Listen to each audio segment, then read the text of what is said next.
Hola, ¿qué tal? ¿Cómo están? ¿Alguna vez se han preguntado qué es lo que sucede con los medicamentos caducos y cuál es la manera adecuada de disponerlos? Bueno, pues para responder a estas y a otras preguntas, hoy contamos con la presencia de una invitada que es especialista en el tema. La doctora Lorna Obando es química farmacéutica bióloga de formación y es maestra y doctora en ciencias de la salud por la Universidad Autónoma del Estado de México. Actualmente se encuentra realizando una estancia postdoctoral en el Laboratorio de Investigación en Microbiología Médica y Ambiental de la Facultad de Medicina de la Universidad Autónoma del Estado de México y su trabajo de investigación se ha desarrollado en la microbiología ambiental, enfocándose en la evaluación de la biodegradación ambiental de contaminantes emergentes por bacterias, principalmente los medicamentos. Hola doctora, ¿cómo está? Hola, buenas tardes, muy bien, mucho gusto. Bueno, pues muchas gracias por aceptar la invitación para este espacio. Entonces, pues empecemos precisamente con estas preguntas. Eh, ¿Qué es lo que pasa con estos medicamentos caducos? ¿A dónde van? ¿Y da lo mismo que los desechemos en la basura municipal?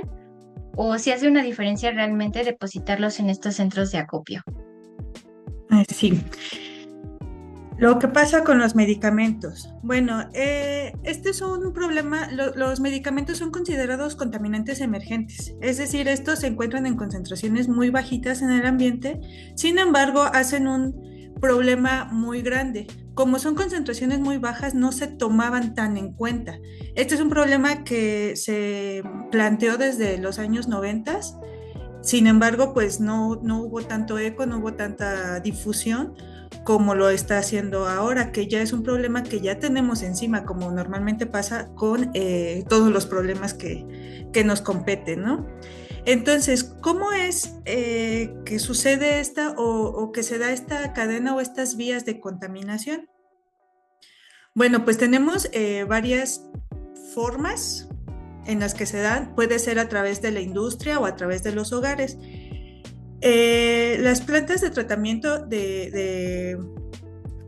pues de todas las industrias, no solo la industria farmacéutica, sino de todas las industrias, también de los hospitales y considerando que de los hogares llega directamente, no hay una planta de tratamiento como tal, sino que llega realmente a las aguas residuales.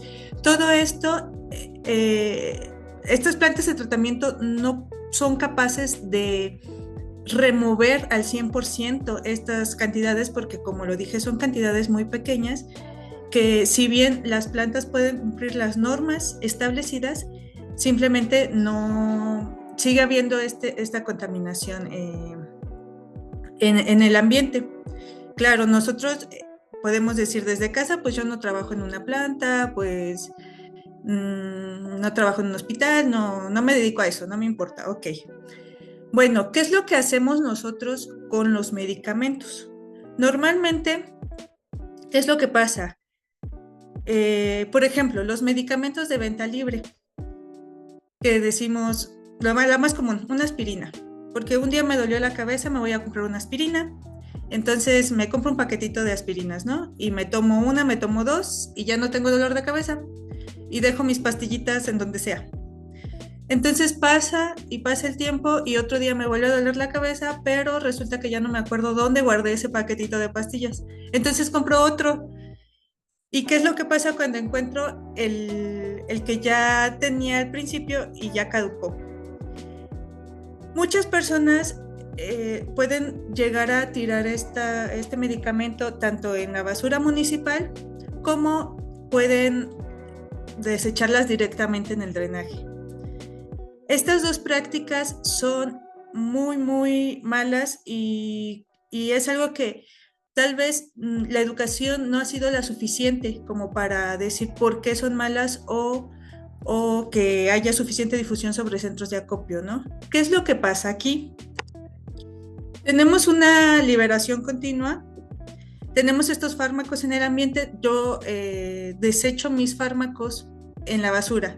¿Qué es lo que pasa? Se le lleva el camión de la basura, llega al vertedero y ¿qué pasa? Comienzan a formarse lixiviados, es decir, todas estas moléculas o todos estos contaminantes empiezan a filtrarse por el suelo. ¿Y cuál es el problema? Que tenemos suelos muy dinámicos, entonces no se queda solo en el suelo, se empieza hay una difusión de estos contaminantes y ¿qué pasa? Llega, contamina suelos. Si esos suelos están en contacto con algún tipo de agua subterránea, contaminan esa agua que también llega a contaminar el agua superficial. Cuando hablamos de agua, toda esta agua subterránea y superficial que ya está contaminada llega hacia el agua potable, que es la que consumimos al final de cuentas. Entonces ya hay estudios de aquí de México donde se han encontrado restos de fármacos en el agua potable. ¿Cuál es el problema? Dirán, pues son concentraciones muy pequeñas y no pasa nada, ¿no? El problema con los fármacos es que se bioacumulan, es decir, una vez que lo consumes, puedes no desecharlo al instante, sino guardarlo en tu cuerpo y luego llega otro poquito y luego llega otro poquito y luego llega otro poquito. El problema de la bioacumulación es esta, que es un poco silenciosa, pero sigue dañando el organismo sin darnos cuenta. Entonces, si los desechamos en cualquier lado, regresemos a eso, contaminamos los suelos, en los suelos crecen cultivos que nosotros consumimos, o de igual forma el ganado consume estos cultivos o consume esta agua contaminada y es ganado que los humanos consumimos. Entonces, al final de cuentas, ya sea a través de la comida, ya sea por el ganado, por los cultivos o por el agua potable, todos estos restos o todas estas microdosis de fármacos están regresando al ser humano como tal. Y si bien no ha habido como un estudio o varios estudios más bien, porque se necesitan varios, que digan que ya es un problema tal cual en el humano, sí ha habido estudios en muchas especies de animales, en las que de hecho este es un problema que se volvió más importante a raíz de estos problemas con animales.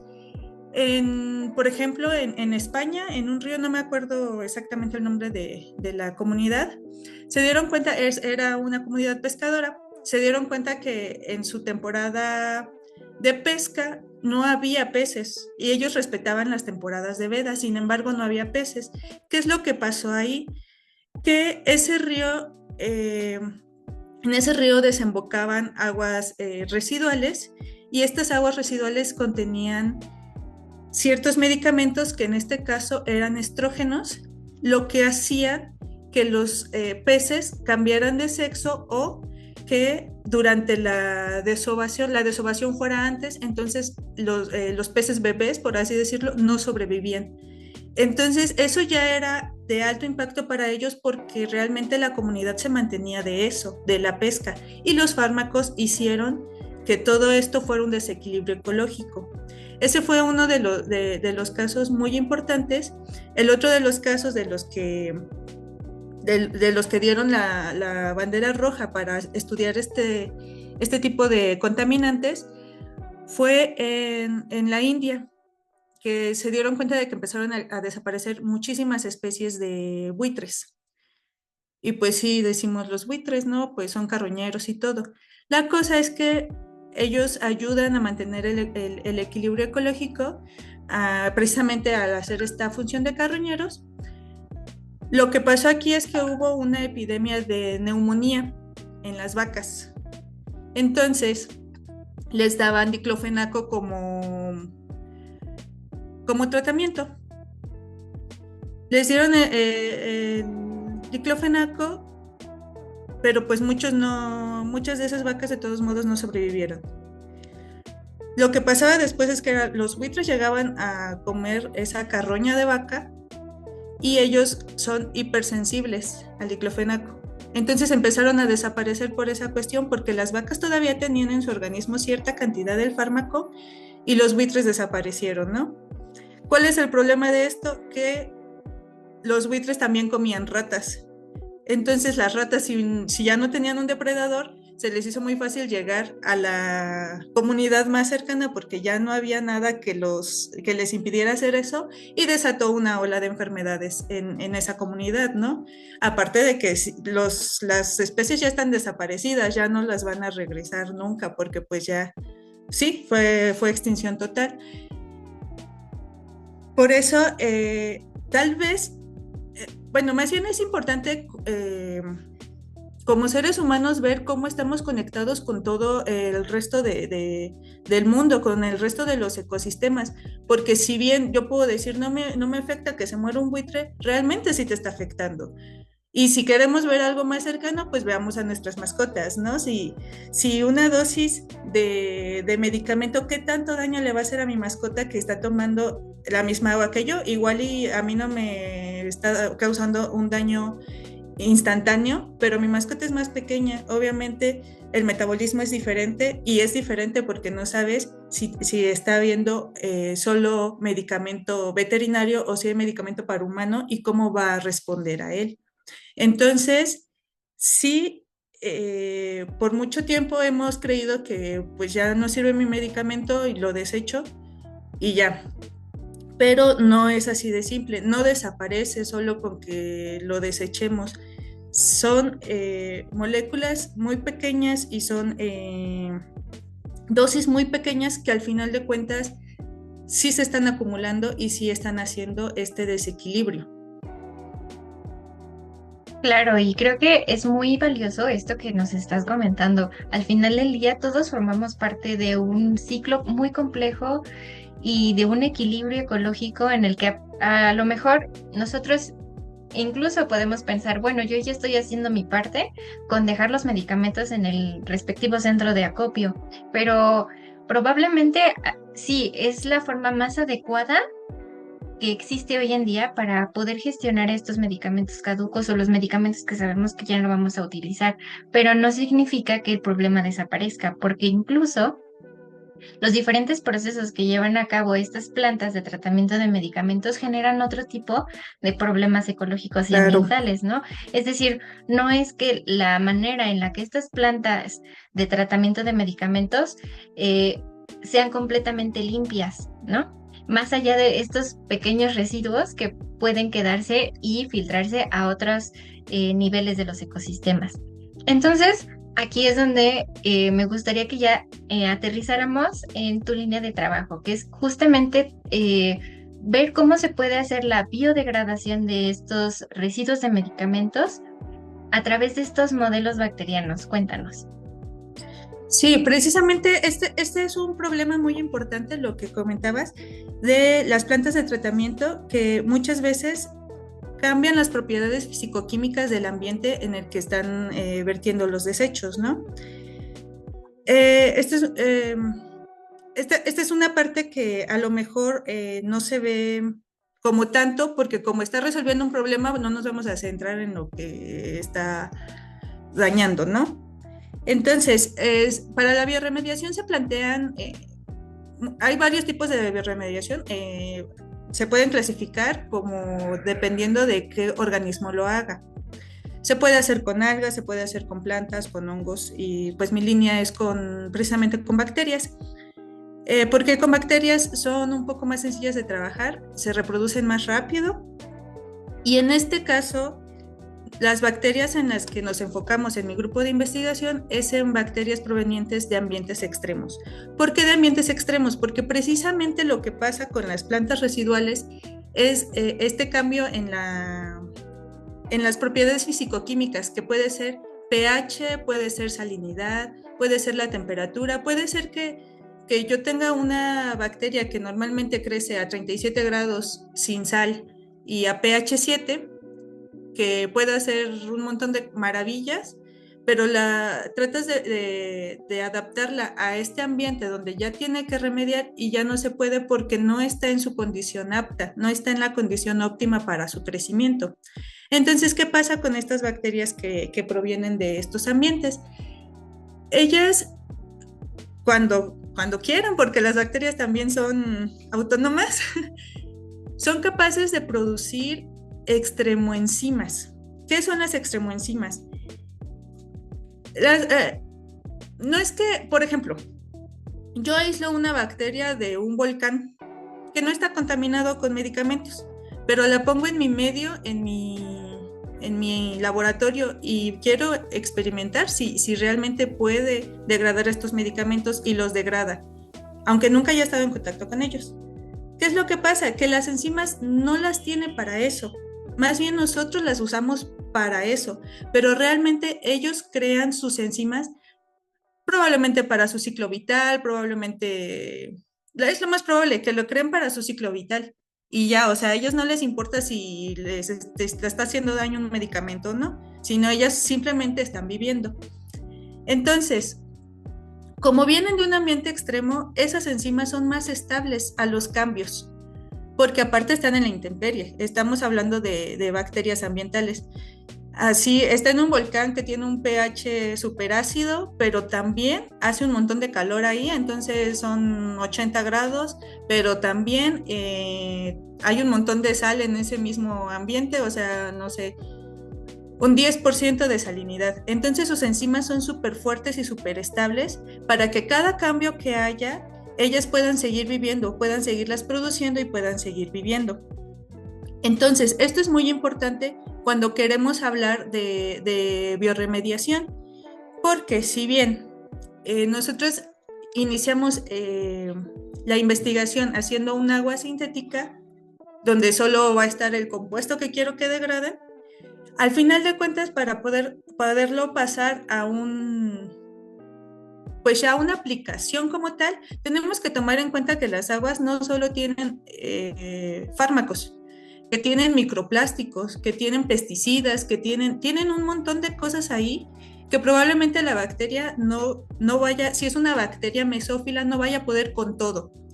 Entonces, por eso nos enfocamos mucho en esas bacterias que provienen de ambientes extremos.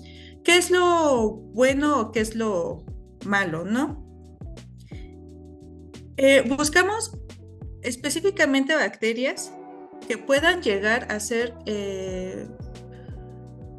que pueda llegar a metabolizar por completo este fármaco, que es lo que no pueden hacer las plantas de tratamiento. También nos enfocamos mucho, y es muy importante este punto, en que durante el metabolismo la nueva molécula que se produzca no sea más tóxica que la original, porque eso también llega a pasar mucho. ¿Qué hacemos? Tenemos una molécula de penicilina y entonces le meto V para desestabilizarla y ya, ¿no? Pero me tengo que concentrar en qué molécula se produjo después, porque tal vez esta tenga algún radical que pueda oxidar más rápido las células o que pueda hacer un daño mayor que tener pues la molécula original, que ya sabemos que es estable. Entonces, para la biorremediación no es solo poner las bacterias y ya está, ¿no? Sino tenemos que hacer todos estos análisis para que realmente estemos haciendo un bien mayor que algo dañino. ¿Cómo se hace esto? Primero se tiene que hacer toda esa parte como in vitro, toda la parte experimental, para ver si puede degradar la molécula que queremos.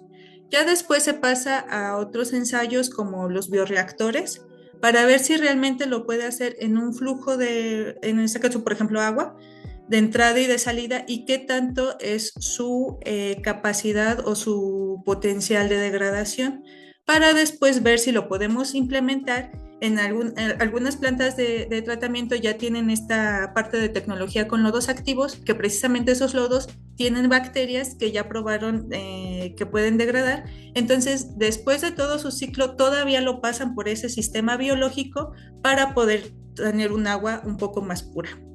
Entonces, por eso es muy importante seguir en estos temas de biorremediación, para así llegar a un metabolismo completo y decir realmente desapareció esa molécula que nos podría estar haciendo daño. Sí. Claro, muchas gracias. Pues creo que con esto nos has abierto muchísimo los ojos sobre, primero, la concientización del problema real, el problema ambiental que genera todos estos medicamentos, los fármacos, y no solamente eso, sino también ya mencionaste los microplásticos, que son otro tipo de Sí. contaminantes que sabemos hoy en día que ya no solamente los encontramos en nuestros alimentos, sino también se ha encontrado evidencia que la leche materna Ujú. puede contener microplásticos, que los microplásticos ya también se han detectado a través de las diferentes barreras placentarias, es decir, los productos de la reproducción, es decir, los que serán los bebés, ya también están en contacto con microplásticos, los pesticidas, los otro tipo de diferentes químicos que en principio se creían de uso exclusivo para ciertos sectores de la industria. En realidad es Sí. que todos estamos conectados y podemos estar en contacto con ya sea el químico como tal o, como bien mencionas, algún subproducto de la degradación de estos químicos que incluso pueden llegar a ser más dañinos que el producto original en sí, ¿no? Ujú. Y además, creo que es bien importante señalar todos estos diferentes estudios y aproximaciones que se están haciendo para poder lograr un proceso de degradación mucho más limpio y energéticamente hablando, pero también que no genere otros subproductos que sean aún más contaminantes, ¿no? Precisamente creo que me parece muy valioso rescatar esta línea de investigación que ustedes están trabajando desde una perspectiva completamente diferente, en donde están tomando en cuenta estas condiciones que en realidad no necesariamente van a ser las ideales en el suelo o en el agua, en donde se están depositando todos los desechos de estas plantas. Y no solamente eso, sino que también hay otros grupos de investigación alrededor del mundo e incluso en nuestro país que están buscando la manera en cómo podemos de cierta manera frenar o contrarrestar todos estos diferentes contaminantes desde diferentes trincheras.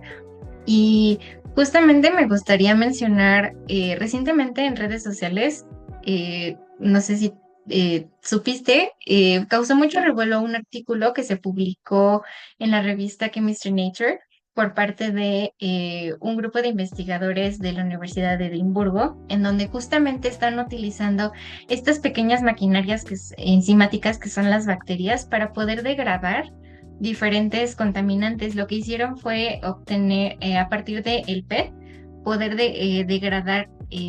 degradarlo y obtener paracetamol a través de la ingeniería genética con Escherichia coli, ¿no? Es una de, creo que es uno de los grandes ejemplos de cómo es que se puede utilizar a nuestro favor estos microorganismos para tener mecanismos de degradación mucho más limpios y, y sobre todo autosostenibles para poder,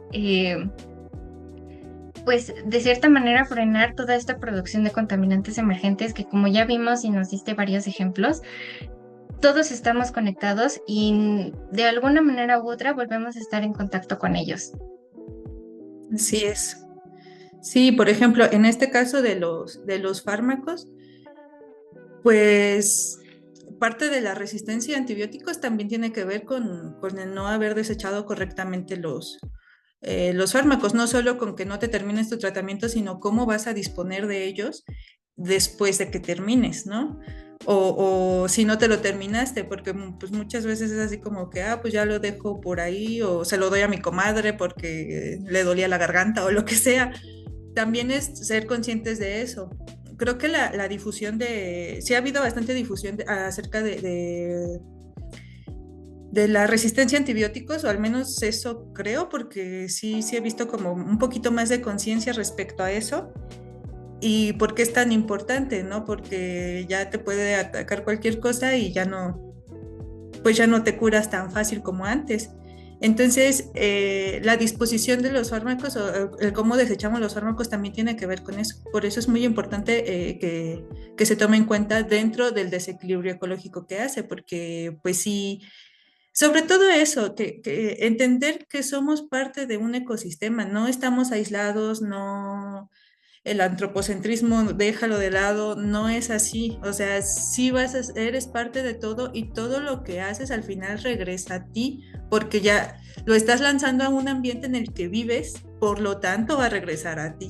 Entonces, sí es muy importante tener en cuenta esto y bueno, no sé si hay una asociación, bueno, no una asociación, un sistema de recolección aquí en México que se llama Sistema Nacional de Gestión de Residuos de Envases y Medicamentos, se abrevia SINGREM.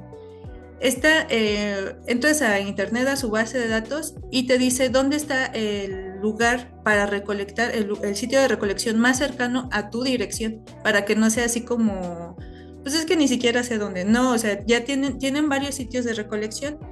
En lo personal, aquí en Toluca, la Facultad de Medicina hace muchas campañas de recolección precisamente, no sé si en otros lados, y hay algunos hospitales que incluso te dicen que si no te terminas el medicamento, se los regreses a ellos. No es porque lo quieran vender o se quieran quedar con tu dinero, no, simplemente es para que no los deseches de una forma inadecuada. Entonces, es muy importante revisar eso y revisar también las normativas porque las normativas aquí de México, las normas oficiales mexicanas, pues nos hablan de límites permisibles, ¿no? Pero pues no nos hablan como tal de los contaminantes de este tipo. Entonces, eh, hay un borrador desde 2022 que ya iba a abordar este tipo de contaminantes y pues creo que sí es importante que valga la redundancia, que le den la importancia que se merece. Yo sé que hay muchas leyes esperando a ser aprobadas y que son más urgentes o lo que sea, pero que no se deje de lado esta parte porque lamentablemente se va a querer hacer algo cuando ya sea un daño como tal al humano. Entonces, desde ahorita ya hay daño a diferentes especies que también nos están afectando a nosotros, ¿no? Eso sería. Claro que sí, pues muchas gracias.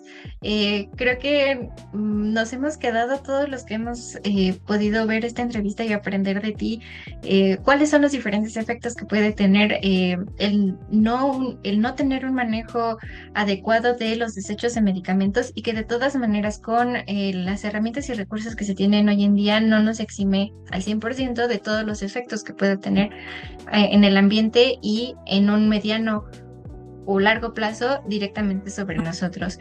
Y qué bueno que nos compartes el contacto de esta organización para que cualquier persona que realmente tenga esa espinita de decir vamos a hacer un cambio con el desecho de nuestros medicamentos ya sepa a dónde dirigirse y que cada vez le haga Sí. mayor difusión sobre esto. Muchísimas gracias. Y para cerrar, cualquier persona que esté viendo esta entrevista que se interese sobre tu trabajo o que quisiera establecer algún contacto contigo, ¿qué forma hay de acercarse contigo? ¿Algún correo electrónico, por ejemplo? Sí, lccanu@omex.mx. Bueno, muchísimas gracias. Pues entonces ahí está el contacto para cualquier persona que quisiera colaborar contigo o aprender un poco más sobre el tema. Sí, Y claro, pues una vez muchas más, gracias. y muchas gracias por tu tiempo y por todo lo que nos has compartido hoy. Sí, muchas gracias por la invitación y cualquier duda estoy a sus órdenes. Igual ya tenemos ya algunos artículos publicados, igual por si les interesa, se los puedo compartir sin ningún problema. Claro que sí, muchas gracias. Gracias.